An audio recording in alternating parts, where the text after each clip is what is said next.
은혜로운 찬양을 주님께서 기뻐 받아주신 줄로 믿습니다. 오늘도 하나님께서 여러분을 눈동자같이 지켜보아여 주시고 세상이 줄 수 없는 평안을 내려주시기를 주님의 이름으로 축복합니다. 대강절 셋째 주일, 오늘도 우리는 다시 오사 우리를 구원해 주실 주님을 기다리고 있습니다. 그런데 이 코로나 확진자가 폭증하는 가운데 오미크론 바이러스의 확산으로 인해서 또다시 교회가 비난을 받으니 마음이 참으로 무겁습니다.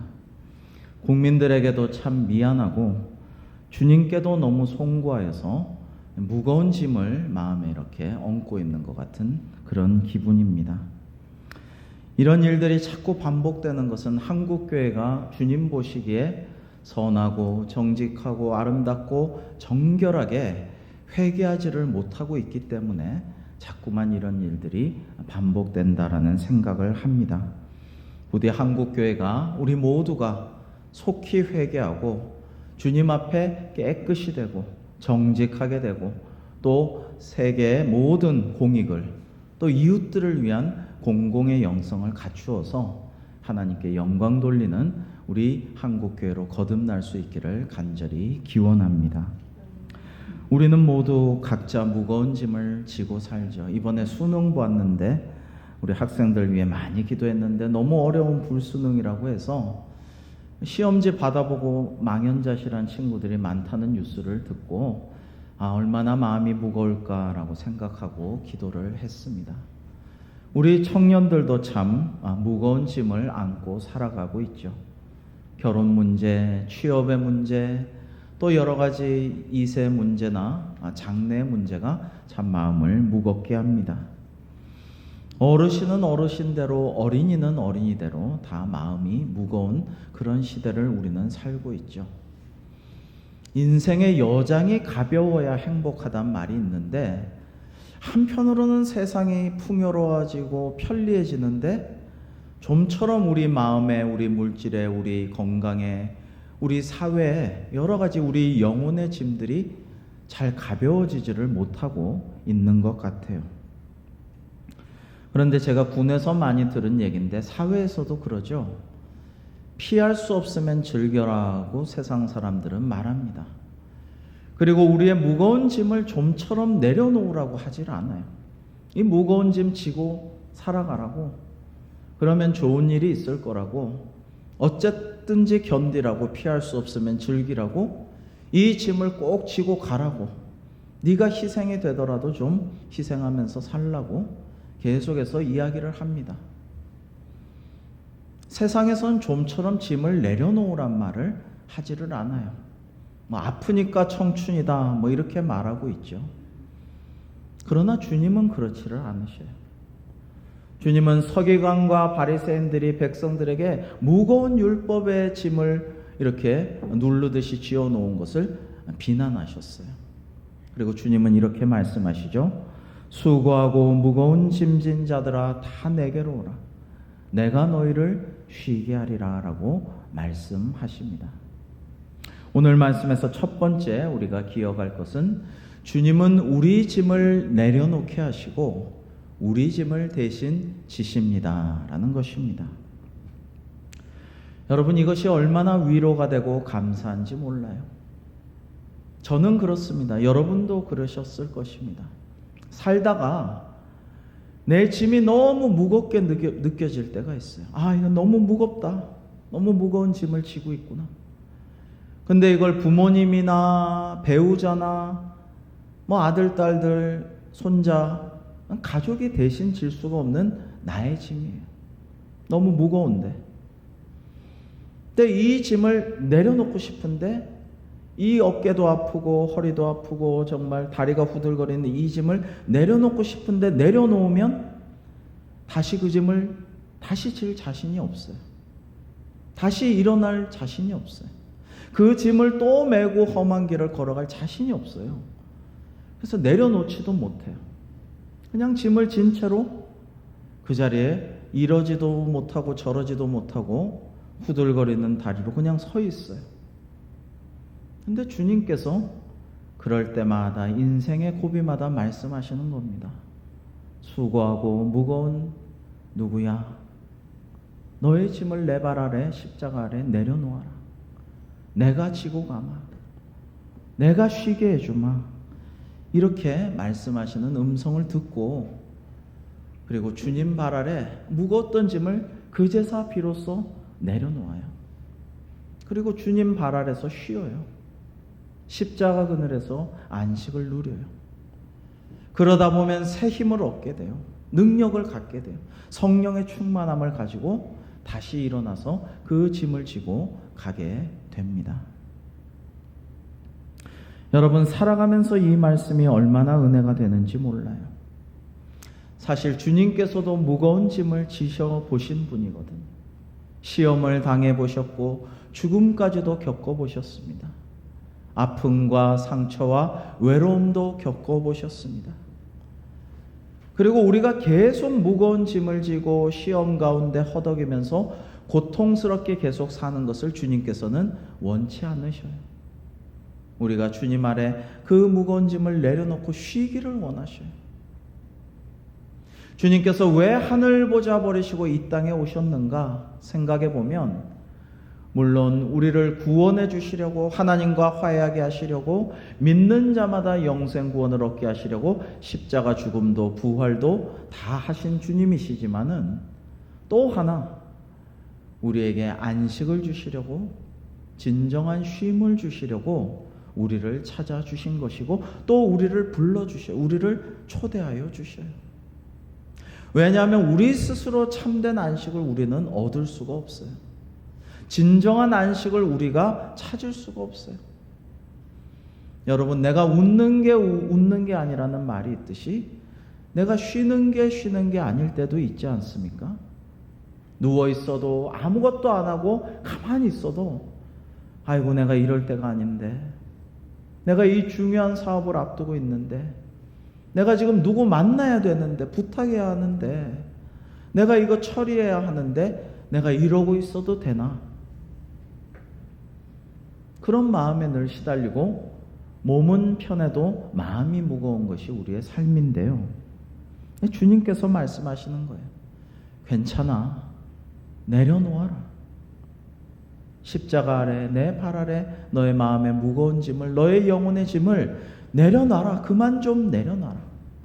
내려놓고 쉬어라. 안식을 취하여라. 여러분, 엘리야 선지자를 힘들 때마다, 사역하다가 지칠 때마다 생각하곤 해요. 엘리야 선지자가 성령 충만하여서 바알과 그 아세라의 수많은 그 750인들을 다 처치하고 하늘에서 불 내리고 나중에 비도 오게 하고 다 했지만은, 아합 왕과 모든 백성과 이방의 선지자들 굴복했지만은, 번아웃 돼가지고 쓰러질 때에 하나님께서 천사를 보내사 생명수와 생명의 떡을 먹이시고, 일어나 앉아 등 두드려 주면서 먹여주시고, 근데 엘리야가 또 누웠잖아요. 또다시 보내셔가지고 일으켜 세우시고 물 먹이시고 떡 먹이시고 어루만져 주실 때, 이제 비로소 하나님의 산 호렙산으로 갈 수가 있고 사역을 재개할 수가 있었죠. 우리가 다 무거운 짐 지고 살아가는데요, 그냥 인간적으로 이거 지고 가야 돼, 이건 내 책임이야, 내 몫이야, 막 기를 쓰고 가다가 어느 순간에 번아웃이 올 때에, 그때 계속 가다가는 큰일 나는 거죠. 믿음도 잃을 수 있고, 기도하지 못하다가 시험 들 수도 있고, 정말 극단적인 선택한 사람도 얼마나 많습니까? 그런데 주님께서는 우리가 그렇게 계속 나가기를 원하지를 않으셔요. 수고하고 무거운 짐진 자들아 다 내게로 오라. 내가 너희를 쉬게 하리라. 그리고 이 하나님께서는요, 어떤 분이시냐면, 그러면 우리가 졌던 무거운 짐 주님 발 아래 십자가 아래 내려놨은 그 무거운 짐 어떻게 처리합니까? 하나님이 대신 져 주신다고 약속하십니다. 날마다 우리 짐을 구원의 주 하나님께서 대신 지고 가신다라는 것입니다. 오늘 구약의 말씀 시편 68편 19절을 우리 같이 한번 읽어 보시겠습니다. 시작. 날마다 우리 짐을 지시는 주 곧 우리의 구원이신 하나님을 찬송할지로다. 아멘. 여러분, 그렇습니다. 하나님께서 날마다 우리의 짐을 대신 지고 가십니다. 대신 져주셔요. 우리의 짐은 늘 지고 가야 되는 상황이거든요. 근데 날 보고 우리 보고 짐을 내려놓으라고 쉬라고 하셨으면 어떻게 해요? 하나님께서 대신 지고 가시는 것이죠. 그래서 날마다 우리 짐을 지시는 구원의 하나님을 우리는 찬양하고 감사해야 하는 것입니다. 원래 하나님은 자녀들과 당신의 백성들을 무거운 짐에서 해방시키는 주님이셔요. 옛날에도 그랬고 오늘도 그렇고 앞으로도 그러하실 것입니다. 옛날 이스라엘 백성에게도 이렇게 말씀하셨죠. 출애굽기 6장 6절과 7절을 저와 여러분 교독하겠습니다. 그러므로 이스라엘 자손에게 말하기를 나는 여호와라. 내가 애굽 사람의 무거운 짐 밑에서 너희를 빼내며 그들의 노역에서 너희를 건지며 편팔과 여러 큰 심판들로서 너희를 속량하여 너희를 내 백성으로 삼고 나는 너희의 하나님이 되리니 나는 애굽 사람의 무거운 짐 밑에서 너희를 빼내 너희의 하나님 여호와인 줄 너희가 알지라. 아멘. 여러분, 이스라엘 사람들에게 애굽 사람들이 무거운 짐을 주고 노역을 시켰지만은 그 짐에서 너희를 해방시킨 구원의 하나님이심을 증거하고 있죠. 여러분, 엘샤다이, 전능하신 하나님께서 오늘도 어떤 무거운 짐도 대신 져주실 수 있는 하나님께서 날마다 우리 짐을 대신 져주시는 줄로 믿습니다. 여러분, 그러므로 우리는 걱정할 것이 없는 것입니다. 그리고 예수님께서 오늘도 우리를 초대하고 계시죠.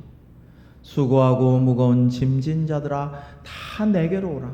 내가 너희를 쉬게 하리라 라고 말씀하십니다. 사랑하는 성도 여러분, 이러한 주님의 초대에 응답하여서 수고하고 무거운 짐을 주님 앞에 다 내려놓고 날마다 우리 짐을 져주시는 주님을 찬양하고 감사하면서 주님과 동행하는 우리 모두가 되기를 주님의 이름으로 축복합니다. 두 번째로, 대신에 주님의 멍에 주님의 가벼운 짐을 지라고 하십니다.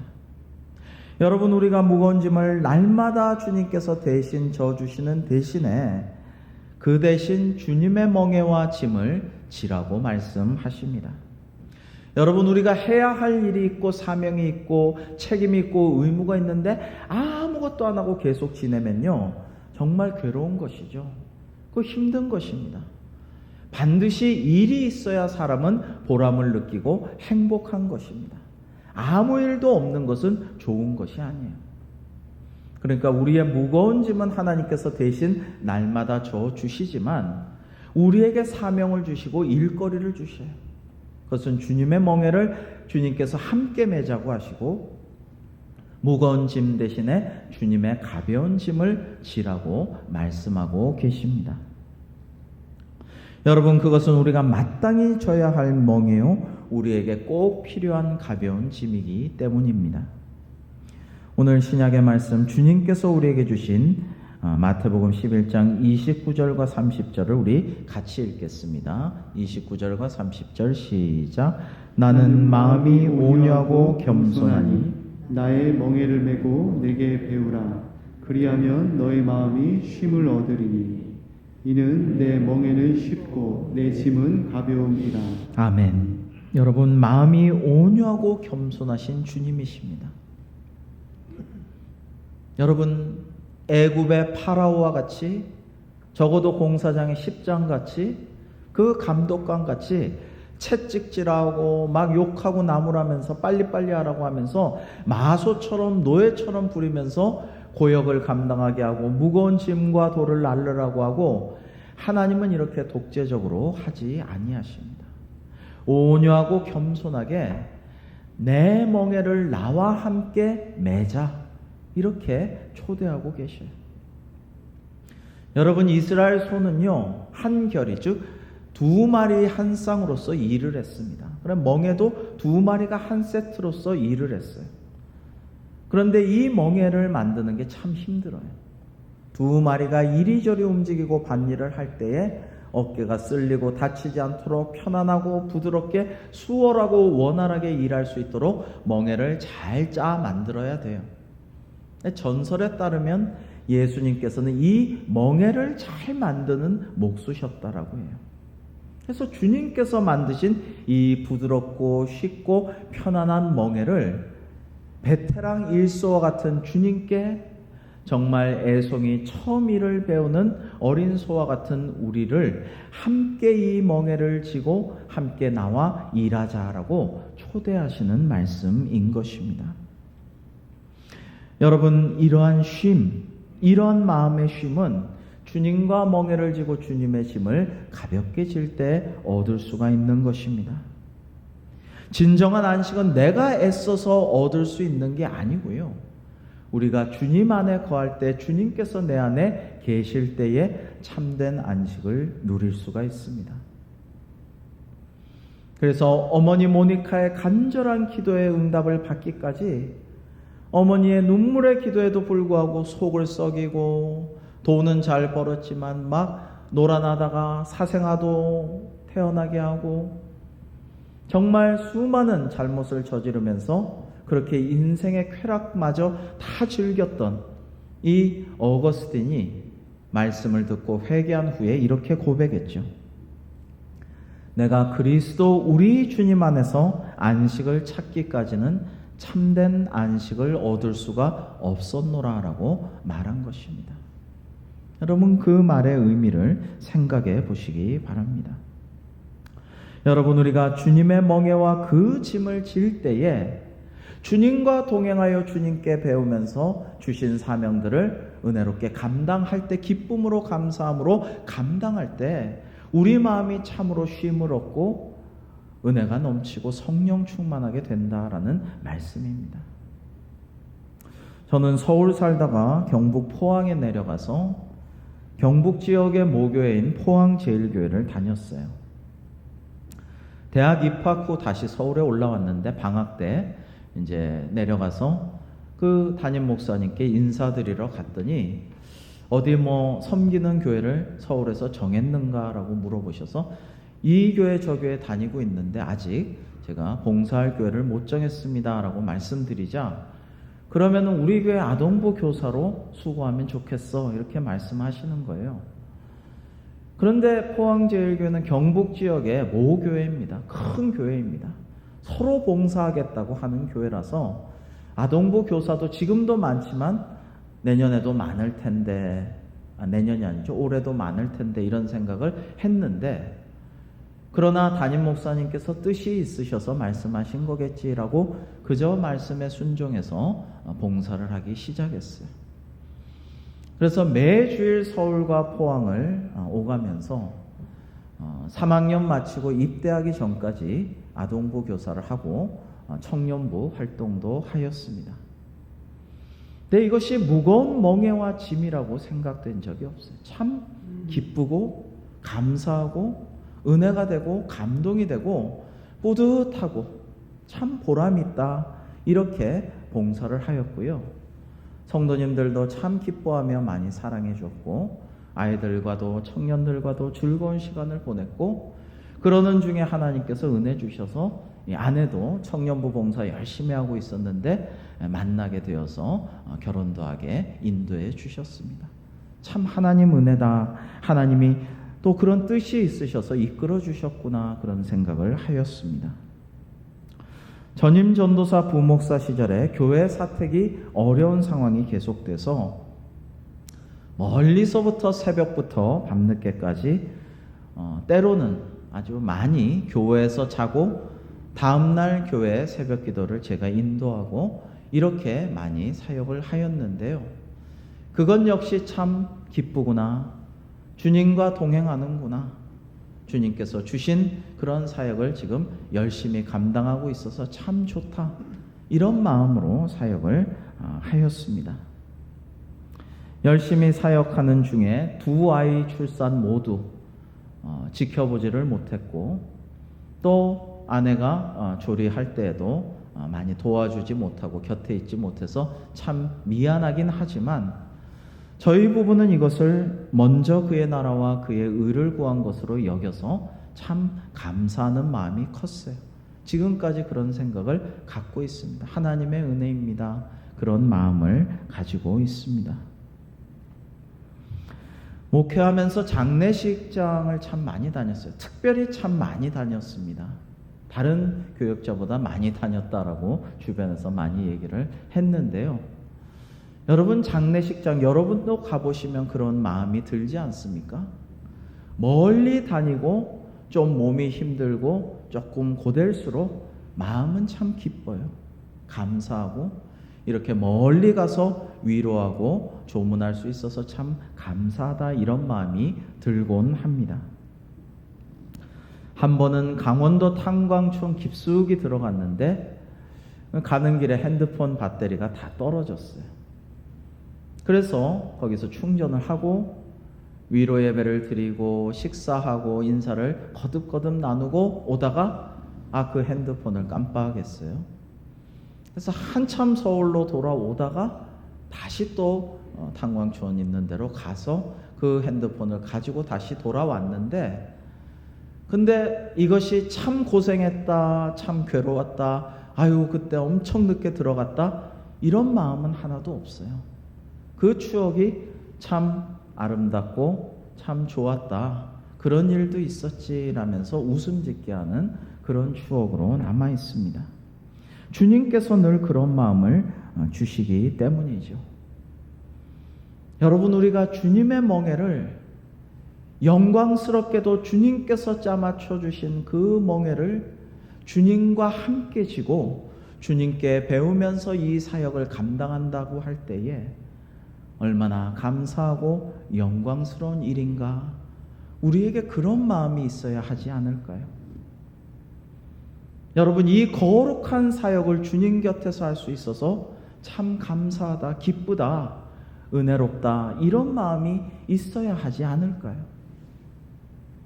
내 무거운 짐을 주님께서 날마다 대신 져 주시니까 주님께서 가벼운 짐 지라고 하신 그 짐 지고 가는 길이 참 기쁘고 발걸음도 가볍습니다. 그래야 하지 않을까요? 여러분 짐이라는 게 우리에게 필요하죠. 때로는 필요해요. 등산 다니는 분들도 꼭 이렇게 짐을 집니다. 거기에 물도 있고 오이도 있고 손수건도 있고 여러 가지 있지만 꼭 그런 것 때문에 짐을 지는 것도 아니에요. 뭔가 쿠션이 되는 걸 좀 넣고 그러고 짐을 지고 가다가 때로는 미끄러지거나 뒤로 까닥 넘어질 때 짐이 나를 보호해 주기 때문에 그 짐을 꼭 지고 가곤 합니다. 주님께서 우리에게 필요하니까 가벼운 짐을 주셨어요. 우리가 감당할 수 있는 짐을 주셨어요. 우리가 할 수 있는 짐을 부여하여 지고 가라고 하셨어요. 이게 조금 부담스럽게 느껴지거나 감당하기 어렵다고 생각될지라도 비록 나는 능력이 없지만 내게 능력 주시는 자 안에서 내가 모든 것을 할 수 있습니다라는 믿음의 고백으로 그 짐을 잘 지고 가셨으면 좋겠습니다. 여러분 마지막 세 번째로 그리고 짐을 서로 지라고 주님께서는 말씀하십니다. 짐을 서로 지라라고 말입니다. 여러분 갈라디아서 6장 2절 말씀 우리 함께 읽어 보실까요? 갈라디아서 6장 2절 말씀입니다. 시작. 너희가 짐을 서로 지라. 그리하여 그리스도의 법을 성취하라. 아멘. 여러분 얼마 전부터 요즘 세상을 각자 도생의 시대라고 합니다. 저마다 저 살기 너무 바빠서 남이나 이웃 돌아볼 여유가 없는 시대라는 말이죠. 그래서 세상에선 자기 짐만 잘 지고 민폐만 끼치지 않으면 됩니다. 오지랖 넓게 남의 짐을 져주지도 않고 혹시 져줄까 해도 뭐 그럴 필요 없다라는 말을 하기도 하죠. 하지만 서로 짐을 져주는 것이 그리스도의 사랑의 법을 성취하는 길이라고 주님께서는 우리에게 말씀하십니다. 이 그리스도의 법이라는 율법에 부과된 무거운 짐이 아니에요. 이 그리스도의 법은 사랑의 법입니다.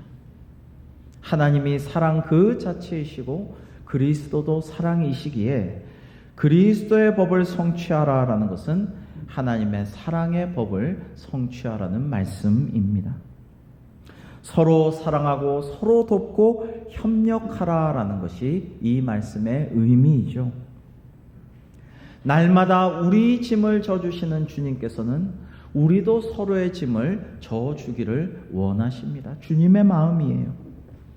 주님의 멍에를 메고 주님의 짐을 지고 우리가 배워야 하는 것은 그런 주님의 사랑인 것입니다.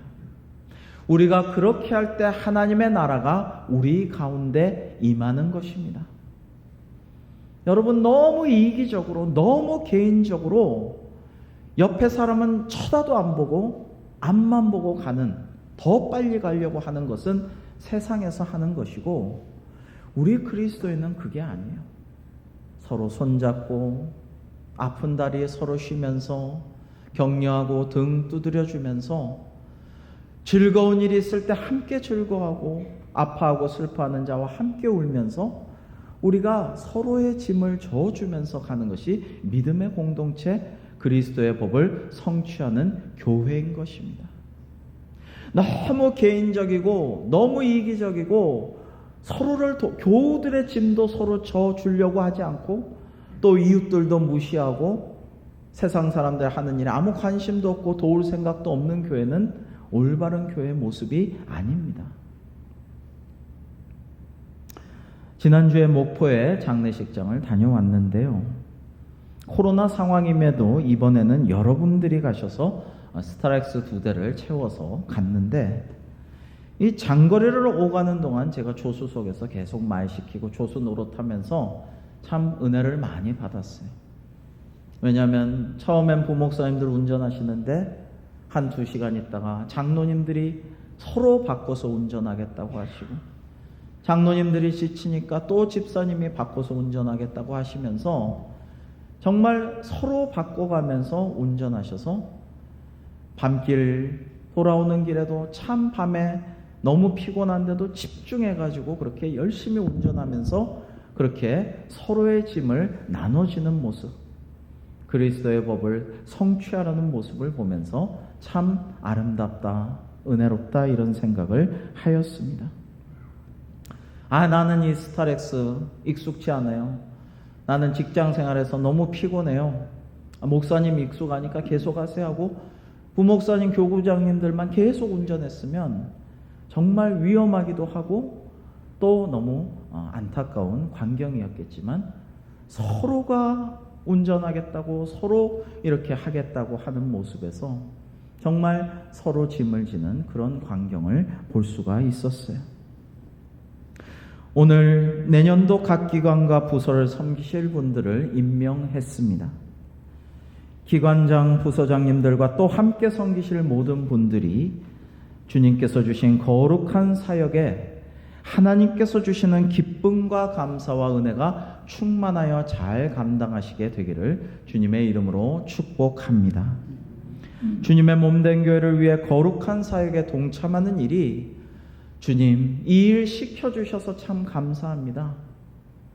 이 일을 나에게 부족하지만 허락해 주셔서 감사합니다. 교회를 위해서 제가 이것을 할 수 있고 도울 수 있어서 참 은혜롭습니다. 이렇게 고백하면서 즐겁게 하실 수 있기를 간절히 바랍니다. 교회의 일꾼이 된다는 것의 의미를 사도 바울의 말씀을 통해 되새겨봅니다. 제가 지난 수요 기도의 시간에 이렇게 물었죠, 여러분께. 정말 이 대림절에 주님 다시 오시기를 기다리십니까? 정말 예수님 오시기를 사모하고 계십니까? 정말 구원의 주님을 기다리고 계신 것 맞습니까? 라고 도전하였습니다. 여러분, 교회의 일꾼, 교회의 직원이 된다는 의미가 무엇입니까? 우리 골로새서 1장 24절과 25절을 우리 함께 읽어볼까요? 시작. 나는 이제 너희를 위하여 받는 괴로움을 기뻐하고 그리스도의 남은 고난을 그의 몸된 교회를 위하여 내 육체에 채우노라. 내가 교회의 일꾼 된 것은 하나님이 너희를 위하여 내게 주신 직분을 따라 하나님의 말씀을 이루려 함이니라. 아멘. 여러분, 그리스도의 남은 고난이 있어요. 전능하신 하나님, 우리 구주 예수 그리스도께서 왜 굳이 고난을 남겨두셨을까요? 그것은 우리가 주님의 멍에를 함께 메고 주님의 가벼운 짐을 지기 위해서 그 고난을 남겨두신 것이죠. 주님의 몸된 교회, 주님께서 피 흘려 사신 이 교회, 주님의 몸인 그리스도를 머리로 모신 이 교회에 우리가 할 일이 있다라는 것이죠. 해야 할 일들이 있다라는 것입니다. 그리고 내게 주신 직분을 따라 하나님께서 너희를 위하여 내게 주신 직분을 따라 하나님의 말씀을 이루려 한다라고 바울이 고백했는데요. 이것이 우리의 고백이기도 해야 하는 것입니다. 여러분, 에베네셀의 하나님께서 지금까지 여기까지 우리를 도와주셔서 우리가 지금 여기 있습니다. 그리고 우리의 믿음의 선조들이, 믿음의 선배들이, 선생님들이, 장로님들이, 권사님들이, 많은 집사님들이, 그리고 우리의 믿음의 동료들이, 벗들이 우리를 가르쳐주고 도와주고 축복하고 기도해주고 간절히 중보해주고 어려울 때 짐을 져줘서 우리가 지금 여기에 있습니다. 그간 교회가 우리에게 많은 것을 해줬고 우리가 많은 것을 기대했다면 이제 우리가 무엇을 해야 할까요? 정말 어려울 때 도와주는 사람이 참 벗이요 친구라고 했습니다. 흥청망청 놀고 내가 많은 것 막 쏘고 즐기고 그럴 때 같이 어울려 노는 친구가 진짜 친구가 아니고요. 내가 힘들고 어려울 때, 내가 정말 무거운 짐을 메고 힘들 때에 내 짐을 져주고 나를 도와주고 내 손을 잡아주고 나를 구원해주는 자가 진짜 친구요 벗이죠. 여러분, 지금 교회가 어렵습니다.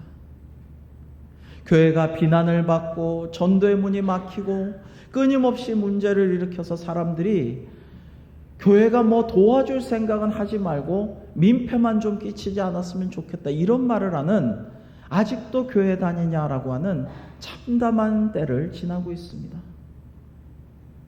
여러분, 이때 여러분이 새로운 각오를 가지고 주님의 몸된 교회를, 내가 그리스도의 남은 고난을 주님의 몸된 교회를 위하여 채우리라. 내가 힘써 이 교회를 든든히 세워가리라. 다음 세대를 내가 잘 가르치고 믿음으로 양육하리라. 나보다 연약한 믿음의 지체들을 내가 말씀과 기도로 세워주리라. 그들을 도와 기도에 힘쓰리라. 주신 사명을 내가 힘써 감당하리라. 이런 마음으로 하나님께 영광 돌리는 우리 모든 직원들, 직분자들, 우리 모두가 될 때에 우리 주님께서 다시 오실 때 잘하였도다 착하고 충성된 종아, 네가 작은 일에 충성하였으므로 앞으로 더 큰 일을 주리라, 하늘의 상이 크리라, 이런 말씀을 주실 줄로 믿습니다. 그러한 은혜가 충만한 우리 대광교회 우리 모두가 되기를 주님의 이름으로 축복합니다. 기도하시겠습니다. 하나님 아버지, 날마다 우리 짐을 져주시는 하나님께 감사합니다. 저희는 이제 주님의 멍에를 함께 메고 주님께 배우며 주님의 짐을 지고 주님과 동행하기를 원합니다. 나아가 우리 교우 간에 또 이웃을 위하여 서로 짐을 져주는 주님을 닮은 길을 걸어가기를 원하오니 저희들에게 능력 주시고 은혜 주시고 은사 주시고 사랑의 은사를 더욱더 더하여 주시고 저희들을 사용하여 주옵소서. 그리하여 다시 오실 주님께 놀라운 칭찬과 큰 상급을 받는 저희들 다 될 수 있도록 인도하여 주시옵소서. 예수님의 이름으로 기도하옵나이다. 아멘.